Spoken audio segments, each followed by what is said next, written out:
Assalamualaikum warahmatullahi wabarakatuh. Halo teman-teman, terima kasih untuk kalian yang udah klik video ini. Apa kabar kalian? Semoga kalian selalu dalam keadaan sehat-sehat saja. Jumpa lagi bersama saya Cahyo di konten cerita film. Nah, kali ini saya akan membahas sebuah film yang sangat menarik untuk diceritakan. Film ini berjudul The Akuntan yang dirilis pada tahun 2016, bergenre thriller aksi. Tapi tidak untuk ditiru ya teman-teman, aksi kekerasan dan perkelahian di dalam film ini. Film ini berkisah tentang seorang anak pengidap autisme yang ditelantarkan ibunya. Kemudian di bawah didikan ayahnya, anak ini tumbuh menjadi sosok yang sangat tangguh dan super cerdas. Bagaimana kisah selengkapnya? Mari kita mulai saja cerita filmnya. Check it out. Diperlihatkan sebuah tempat asrama pendidikan untuk anak-anak yang mengidap autisme.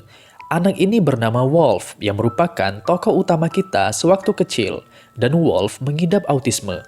Wolf memiliki seorang adik yang bernama Braxton. Lalu tampak ayah dan ibu Wolf sedang berbincang dengan pemilik asrama. Dan pemilik asrama menyarankan agar Wolf tinggal di asrama agar ia bisa mendidik Wolf secara penuh. Namun, ayah Wolf yang merupakan seorang tentara tidak setuju dengan hal tersebut. Karena memang sebenarnya yang sangat menginginkan Wolf dimasukkan ke asrama adalah ibunya. Lalu Wolf yang sedang bermain puzzle nampak histeris karena kehilangan satu keping puzzle. Tiba-tiba seorang anak perempuan mengambil dan memberikan kepingan puzzle yang Wolf cari. Anak ini bernama Jenny. Wolf pun segera memasang kepingan terakhir puzzle itu. Yang saya pun baru menyadari ternyata Wolf memasang puzzle secara terbalik namun benar. Puzzle itu bergambar Muhammad Ali. Scene berpindah.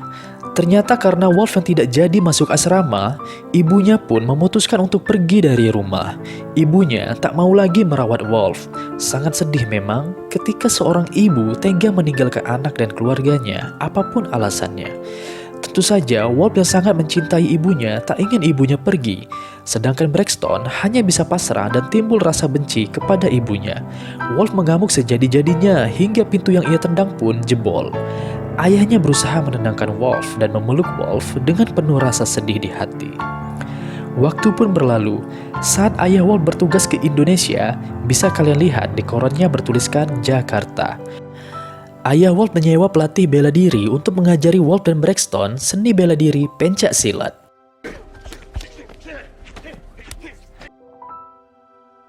Di sini Wolf dan Braxton berlatih sangat keras atas kehendak ayah mereka. Hingga pelatih tersebut pun merasa sudah cukup latihannya di hari itu.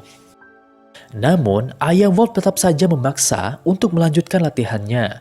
Ayah Wolf pun memberikan motivasi kepada Wolf untuk terus melanjutkan latihan. Wolf dan Braxton pun kembali bangkit. Lalu Wolf berkata kepada pelatih, "Tidak apa-apa, lanjutkan saja." Atas didikan ayah Wolf, kini Wolf yang telah dewasa juga menjadi seorang tentara dan tentunya jago menembak. Wolf yang ketika kecil mengidap autisme dan dipandang sebelah mata, bahkan ibunya sendiri tega meninggalkannya, kini telah membuktikan bahwa ia bisa sukses dan berhasil sekalipun dulu pernah mengidap autisme. Scene berpindah. Wolf yang sebenarnya tak ada rasa benci kepada ibunya pun hadir ketika mengetahui ibunya meninggal dunia. Saat itu, setelah ibunya pergi, ibu Wolf memiliki kehidupan baru dengan seorang pria dan memiliki 2 orang anak laki-laki. Terlihat Wolf dan ayahnya yang hadir di acara pemakaman, meskipun sebenarnya kehadiran mereka tidak diperkenankan oleh suami baru ibu Wolf. Di sini pun terjadi insiden yang mengubah hidup Wolf. Saat ayah Wolf mendekat ke peti jenazah untuk melihat ibu Wolf lebih dekat, ayah Wolf malah diusir pergi, begitu pula dengan Wolf. Ayah Wolf pun tak terima diperlakukan seperti itu. Melihat hal tersebut, Wolf langsung bereaksi spontan memukul orang yang berusaha mengusir mereka. Ayah Wolf yang berusaha melerai perkelahian tak sengaja tertembak petugas yang juga berusaha menghentikan Wolf. Ayah Wolf pun tewas dan Wolf yang diamankan petugas hanya bisa terdiam memandang ayahnya. Jadi di hari tersebut, Wolf telah kehilangan kedua orang tua yang sangat ia cintai. Atas tindakannya, Wolf dimasukkan ke dalam penjara. 2 tahun berlalu. Selama ini, di dalam penjara, Wolf sangat dekat dengan seorang pria tua yang bernama Francis. Francis merupakan seorang akuntan yang bekerja melakukan penggelapan dana dan pencucian uang untuk mafia bernama Gambino selama 40 tahun. Dan pada akhirnya, Francis hampir dibunuh oleh Gambino karena Francis dianggap bisa membahayakan di kemudian hari. Tapi Francis berhasil selamat dan menyerahkan diri ke polisi untuk meminta perlindungan. Sebagai gantinya, Francis menjadi informan untuk polisi. Dan di dalam penjara, Francis mewariskan ilmunya kepada Wolf. Wolf yang memang memiliki kecerdasan yang luar biasa mampu mengerti atas semua hal yang diajarkan oleh Francis. Kini Francis telah bebas dari penjara dan dapat menghirup udara segar. Tapi hal itu tak berlangsung lama. Francis diculik oleh Gambino yang masih dendam kepada Francis. Akhirnya, Francis pun tewas. Wolf yang masih di dalam penjara mendapat kabar tentang Francis yang telah dihabisi oleh Gambino. Wolf yang telah menganggap Francis seperti ayah sendiri merasa dendam. Lalu setelah Wolf bebas dari penjara, Wolf menghabisi semua anggota mafia Gambino yang terlibat.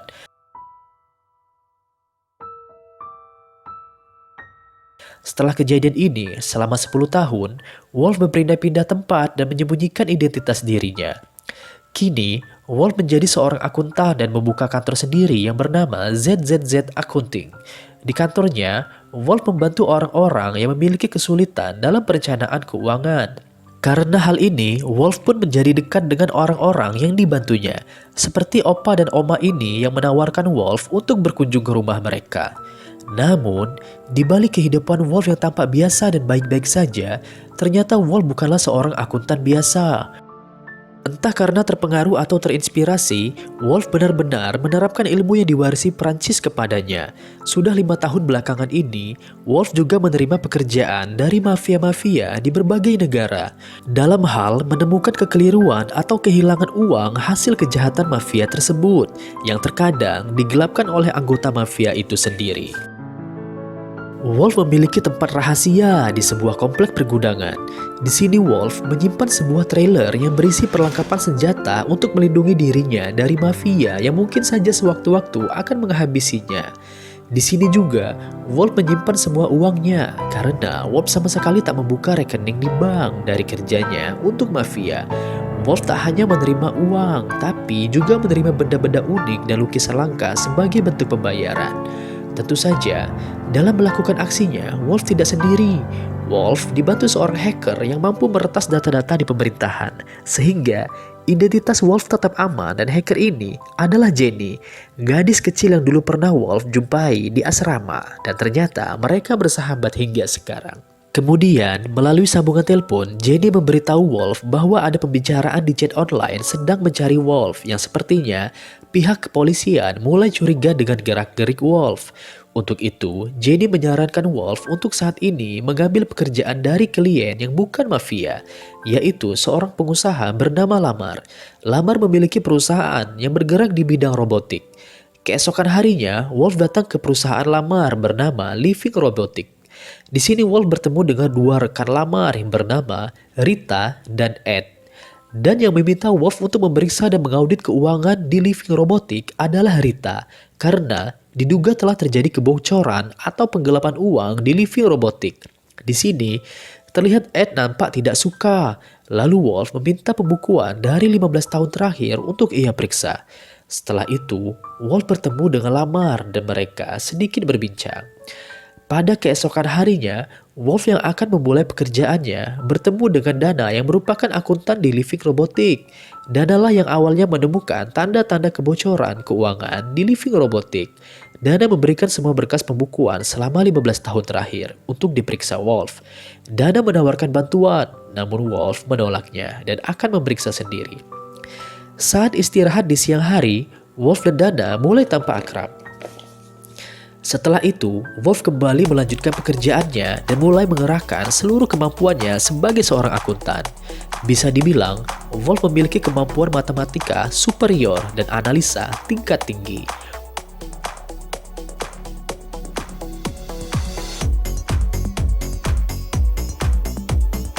Wolf menuliskan semua angka-angka yang perlu ia teliti, saking banyaknya Wolf menuliskan di dinding kaca.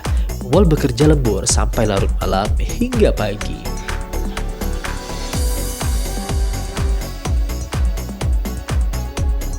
Lalu pada pagi harinya, Dana datang menemui Wolf dan Wolf memberitahu Dana bahwa ia telah berhasil menemukan total jumlah angka kebocoran atau uang yang telah digelapkan selama 15 tahun terakhir.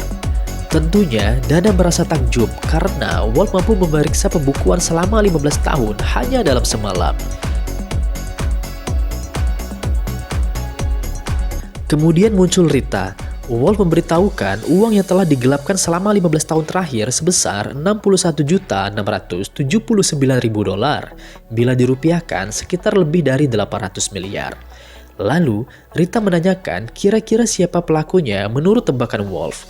Namun, Wolf bukanlah tipikal orang yang suka menebak. Scene berpindah. Pada suatu malam, seorang pembunuh bayaran berada di rumah Ed. Pembunuh bayaran itu ditugaskan seseorang untuk menghabisi nyawa Ed. Tentunya, hal ini berkaitan dengan penggelapan uang di Living Robotics. Sang pembunuh bayaran memberikan pilihan kepada Ed bagaimana ia mau mati, yaitu dengan menyuntikkan sendiri insulin sampai overdosis atau dengan cara ditembak. Akan tetapi, bila istrinya terbangun dari tidur, maka sang pembunuh bayaran juga akan menghabisi istrinya. Akhirnya, Ed memilih menyuntikkan insulin hingga tewas untuk melindungi nyawa istrinya. Dengan begitu, kematian Ed terkesan bunuh diri. Keesokan paginya di Living Robotics, Wolf terkejut melihat petugas kebersihan membereskan dan menghapus semua catatan Wolf. Padahal, Wolf merasa pekerjaannya belum benar-benar selesai. Lalu muncul Lamar, memberikan pembayaran kepada Wolf. Lamar meminta Wolf untuk menghentikan pekerjaannya. Lamar yang merasa Ed bunuh diri itu karena mulai terungkapnya penggelapan uang di Living Robotics oleh Wolf. Jadi artinya, Ed lah yang diduga telah melakukan penggelapan dan sebenarnya sebagai penonton, kita telah mengetahui bahwa Ed bukanlah bunuh diri. Ada seseorang yang menginginkan kematian Ed dengan menyewa pembunuh bayaran. Siapakah seseorang tersebut? Untuk kalian yang belum tahu, mari ikuti alur cerita filmnya sampai akhir. Di sini, Wolf ikut merasa sedih dan bersalah yang tentunya Wolf sama sekali tidak bersalah. Untuk mengobati rasa sedihnya, di keesokan harinya Wolf pergi untuk latihan menembak di rumah peternakan tempat kliennya yang pernah ia bantu, yaitu Oma dan Opa. Namun ternyata ada mobil yang mengikuti Wolf. Sesampainya di sana, Wolf mulai menggambari buah melon yang akan dijadikan sasaran tembak. Setelah itu, Wolf malah tertidur. Dan ternyata, mobil yang mengikuti Wolf ialah anak buah dari sang pembunuh bayaran, yang juga akan menghabisi nyawa Wolf. Si botak menyuruh Opa dan Oma untuk memanggil Wolf ke dalam karena takut terekam CCTV dan dilihat tetangga. Jadi, komplotan pembunuh bayaran ini melakukan pekerjaannya dengan rapi dan terorganisir. Lalu, teman si botak sambil menodongkan pistol menyuruh Oma memanggil Wolf. Namun yang terjadi,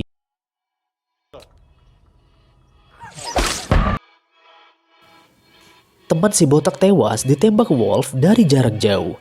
Ternyata, nampaknya Wolf telah menyadari kedatangan komplotan pembunuh bayaran itu. Si botak pun kalang kabut ketakutan dan menyandera Oma dan Opa untuk membawanya keluar dari situ. Namun, Wolf tak tinggal diam. Wolf menembak mobil yang digunakan hingga berhenti.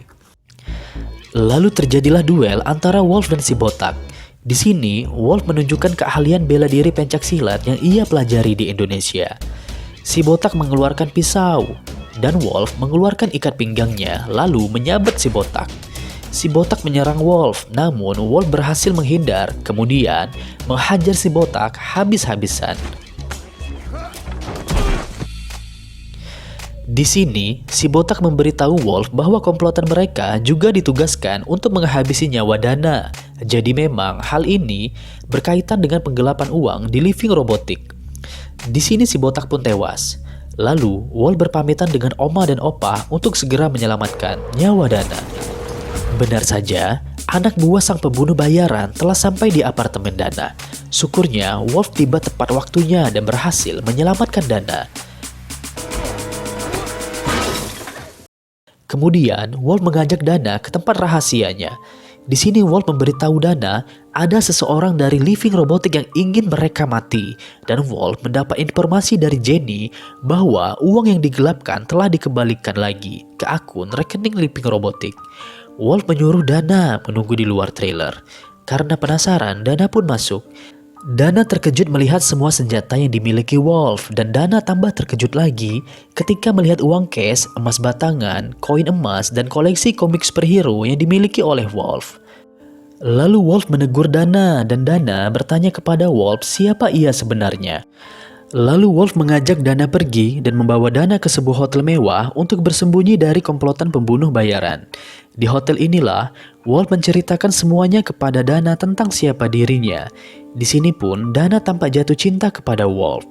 Dan di saat mereka saling berbagi kisah hidup masa lalu, tiba-tiba Wolf teringat dan menceritakan kepada Dana tentang kisah perusahaan Crazy Eddie di tahun 80-an yang uangnya digelapkan lalu dikembalikan lagi untuk tujuan penggelapan pajak dan permainan saham. Mendengar cerita ini, Dana menarik kesimpulan dan menebak bahwa Rita yang telah menggelapkan uang di Living Robotic dan ingin menghabisi nyawa Dana dan Wolf karena dianggap mengancam, bisa membongkar kedoknya di kemudian hari. Tapi di sini Dana juga berpikir, kenapa Rita harus memakai jasa Wolf jika tahu nanti kedoknya sendiri akan terbongkar? Untuk hal ini, Wolf pun merasa bingung dan akan bertanya kepada Rita.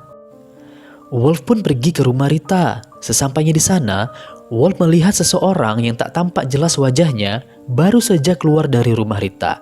Ternyata itu adalah sang pembunuh bayaran. Saat Wolf masuk ke dalam, ternyata Rita telah tewas oleh sang pembunuh bayaran. Jadi, bukanlah Rita pelakunya.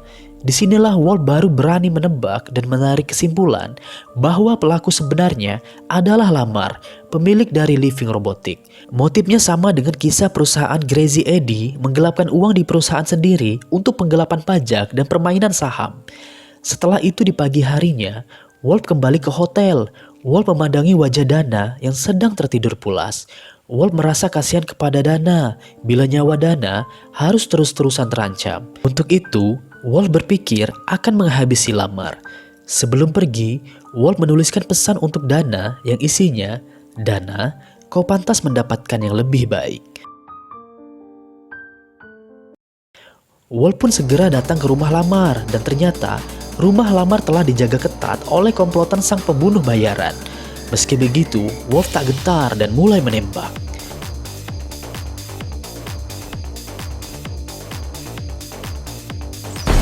Komplotan sang pembunuh bayaran pun panik dan Lamar yang takut mati pun bersembunyi di bawah meja. Wolf terus menembaki hingga komplotan pembunuh bayaran bocor bacir. Lalu komplotan itu membangun pertahanan dengan melemparkan bom asap. Meski begitu, Wolf terus mendekat ke arah rumah Lamar dan terjadilah aksi tembak-tembakan.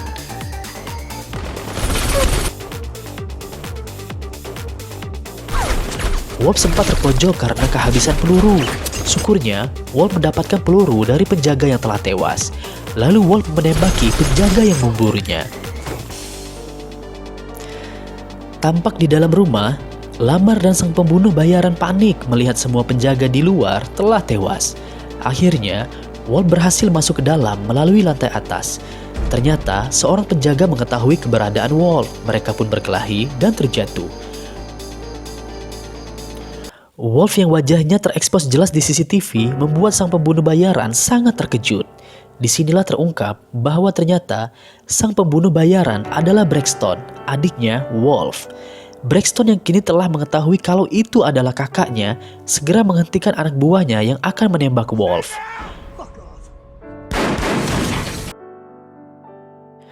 Wolf pun sangat terkejut ketika melihat dan mengetahui sang pembunuh bayaran adalah adiknya. Braxton memberitahu Wolf jika sudah selama 10 tahun ini ia mencari Wolf sejak Wolf keluar dari penjara. Melihat ekspresi Wolf, Braxton mengira Wolf seperti tidak gembira bertemu dengannya. Namun, Wolf membantah hal itu dan mengatakan bahwa ia gembira. Sementara itu, Lamar yang menyaksikan hal itu melalui CCTV merasa kebingungan. Tiba-tiba, Braxton menyerang Wolf, mengungkapkan kekesalannya kepada Wolf kenapa Wolf dan ayahnya mau pergi ke pemakaman ibunya yang telah tega meninggalkan mereka sejak kecil. Saking kesalnya, Braxton yang juga menguasai seni bela diri pencaksilat membanting Wolf. Di sini, Braxton menyalahkan Wolf atas kematian ayah mereka. Wolf pun meminta maaf kepada Braxton. Namun Braxton yang masih sangat kesal melempar Wolf dan mengajak Wolf untuk berkelahi. Namun, Wolf diam saja.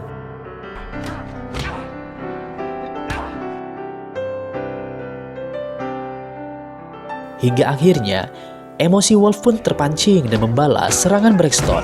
Lalu dengan spontan, Wolf menodongkan pistol ke Braxton. Tapi tentunya, Wolf tak akan menembak Braxton, adiknya sendiri. Perkelahian antar saudara itu pun berakhir. Wolf meminta maaf lagi kepada Braxton. Di sini, mereka berbincang dan saling mengerti. Di tengah perbincangan mereka, Lamar muncul dan meluapkan emosinya kepada Wolf. Wolf pun mendengarkan apa yang dikatakan Lamar. Sampai akhirnya, Wolf menembak Lamar dalam dari semua kejahatan ini. Dengan begitu, nyawa Dana tidak akan terancam lagi, dan film pun selesai.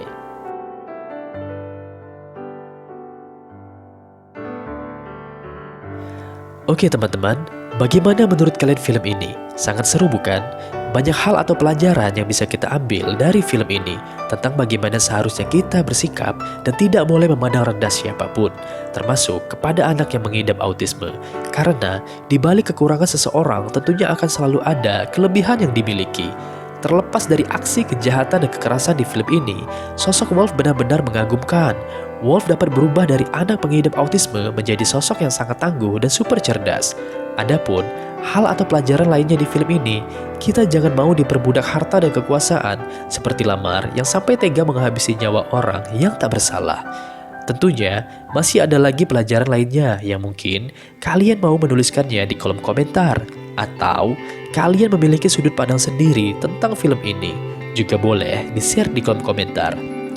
Semoga kalian suka dan terhibur di pembahasan film kita kali ini. Untuk segala kekurangan dan kesalahan, saya mohon maaf. Sampai jumpa di video selanjutnya. Wassalamualaikum warahmatullahi wabarakatuh.